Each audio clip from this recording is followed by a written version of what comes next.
Let me tell you something. Being unbothered doesn't mean you don't care. It means you care differently.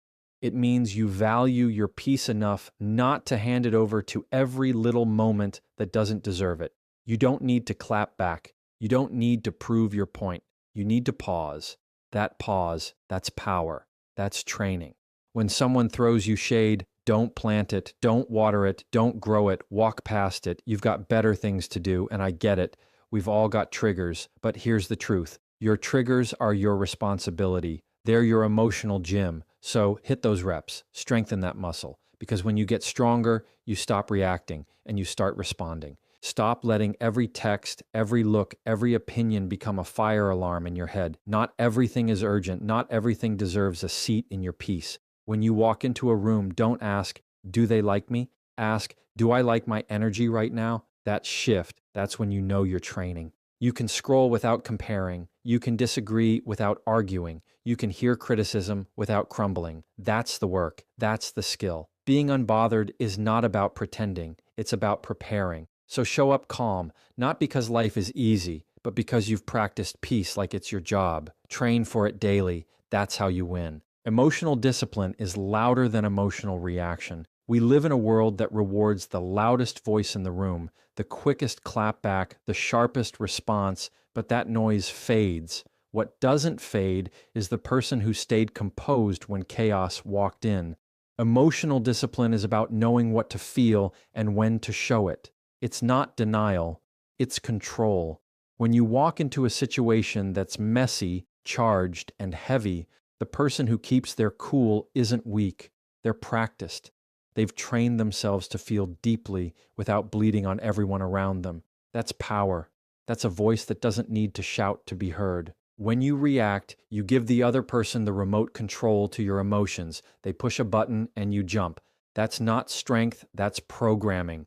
Emotional discipline is learning how to hold the remote yourself. You still feel the emotion, anger, sadness, frustration, but you pause before you move. You pause before you speak.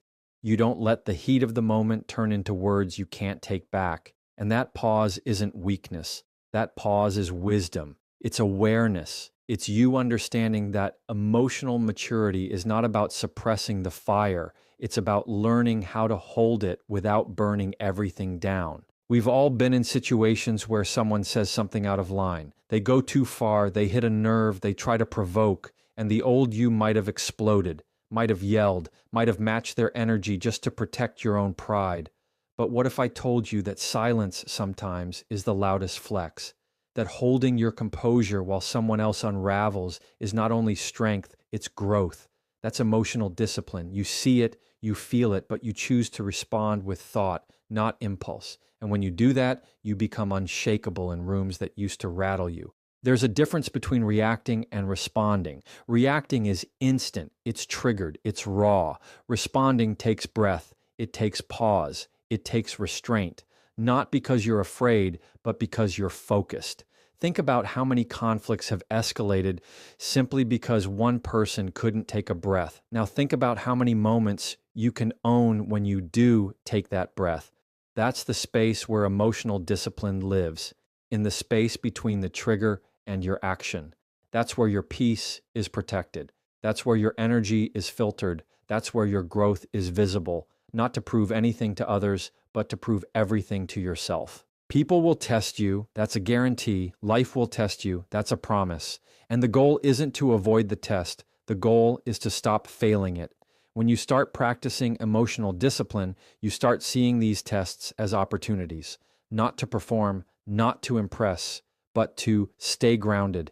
It's in the middle of a heated conversation that you learn the value of a deep breath. It's when someone disrespects you that you understand the power of self-control, because at the end of the day, your reaction is your responsibility, and that's what separates someone who's easily bothered from someone who's deeply rooted.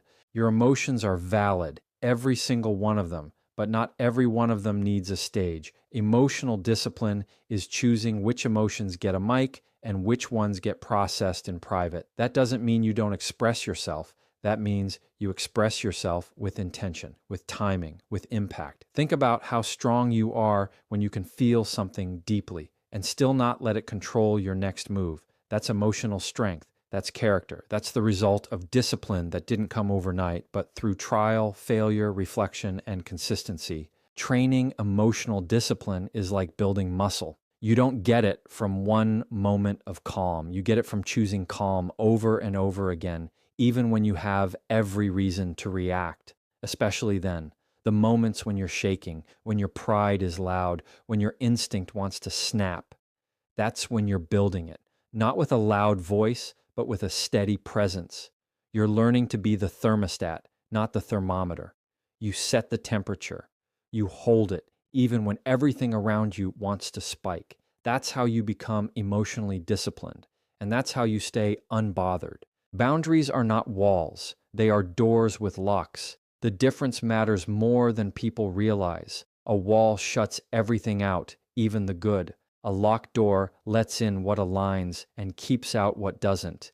It's intentional. It's controlled. Boundaries are not about being mean, cold, or distant. They are about being clear. They're about saying, this is how I want to be treated, and meaning it with your actions, not just your words.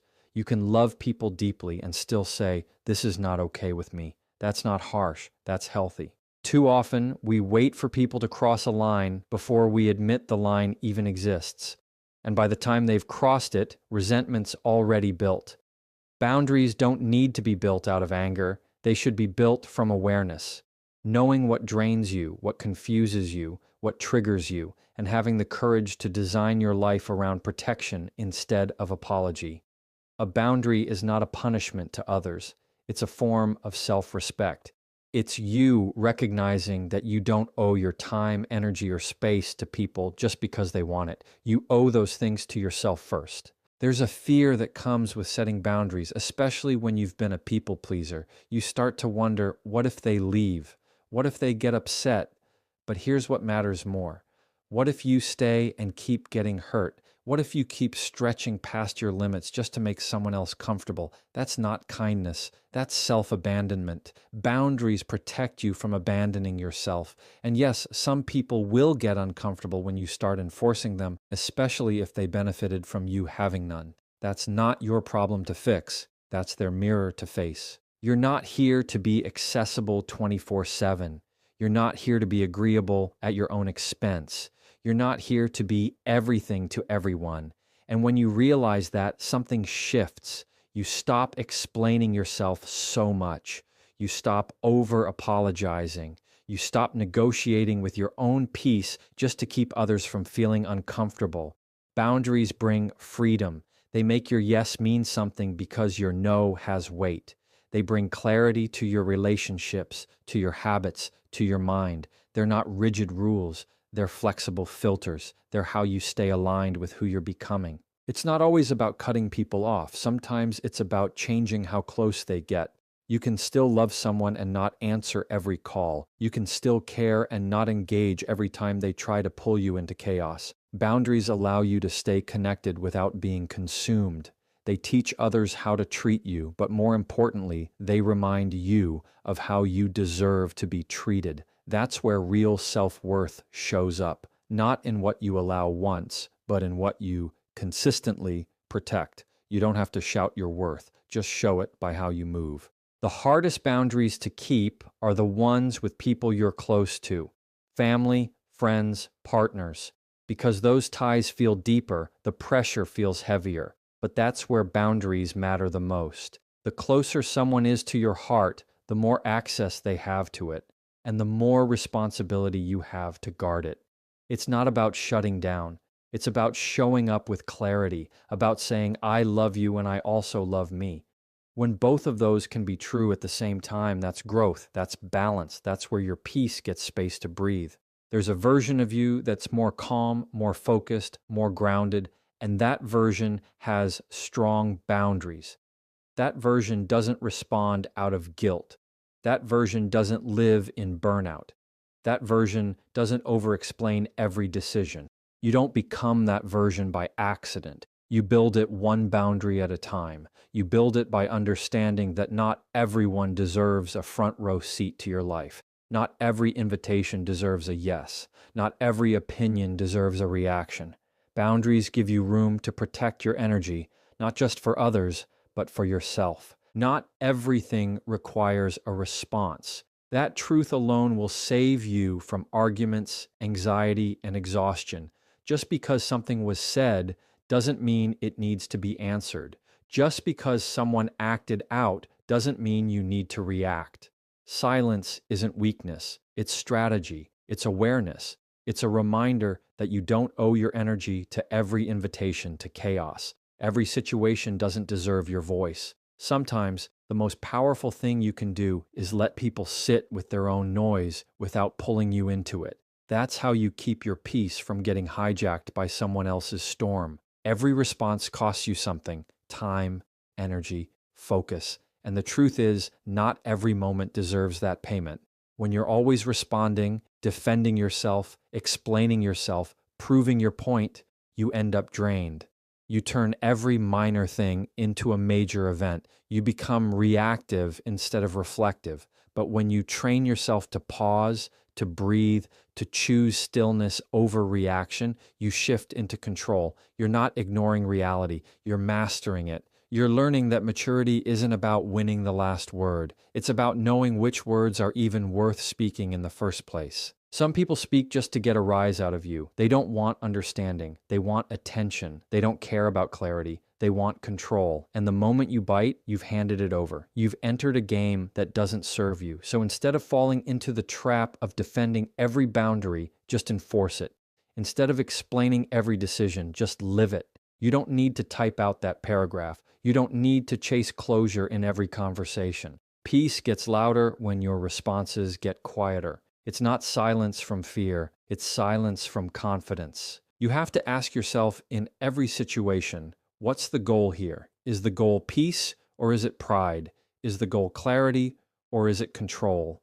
Sometimes we respond just to feel seen or validated, but other people's validation is temporary. What lasts is knowing you chose peace over provocation. What lasts is knowing you didn't let someone else's energy become your responsibility. That restraint, that discipline is how you stay unbothered, not because nothing affects you, but because you've learned to choose your battles with wisdom instead of impulse. One of the greatest skills you can build is letting people misunderstand you, letting them create their own narrative while you continue to walk in your truth. You don't have to correct every wrong impression. You don't have to fight every false claim. The more secure you are in who you are, the less noise you feel obligated to answer. Not every jab needs a jab back. Not every shady comment needs a clap back. Let people reveal who they are through their behavior, and you reveal who you are by how little you let it shake you.